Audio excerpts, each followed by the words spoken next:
Nananatili namang matatag ang pamilya Robredo sa kabila ng kanilang pinagdaraan ng pagsubok. Nakatutok si Chino Gaston live mula sa bahay ng mga Robredo sa Naga. Chino?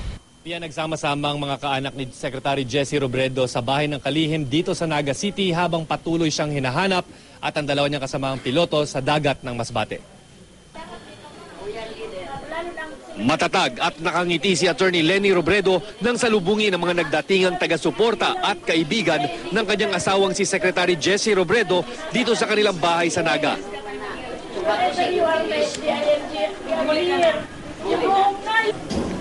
Umuwi na rin mula Maynila ang dalawang anak na mag-asawang Robredo na sina Aika at Tricia. Halos kasabay nilang dumating si DSWD Secretary Dinky Soliman na hindi na iniwan ng pamilya. Ang ilang dating kasamahan ni Secretary Robredo sa lokal na pamahalaan, hindi na iwasang maging emosyonal. Napakabait siyang tao, hindi siya nakalimot sa kanyang pinanggalingan. Kahit saan ako lang sa sarili ko, na kahit nasa Maynila siya, oras na tig-text ko siya, tinatawagan ko siya sa TV. Nasagot agad siya. Kaya napakasakit naman para sa amin ang ganun na nangyari sa kanya.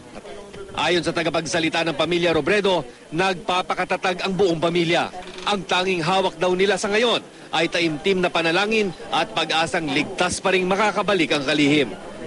Siyempre, yung mga anak, ayaw nila may mangyari. Pero kung sakali, siyempre, yung panalangin naman natin ay sinasabi natin kung talagang wala na siya, wala tayong magagawa. Pero yung paniniwala po natin, yung miracle, yung posibleng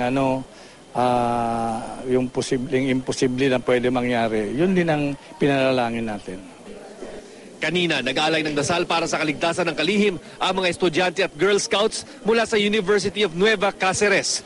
Naglagay rin ng imahe ng Our Lady of Peña Francia na patron saint ng buong Bicol sa tapat ng bahay ng mga Robredo.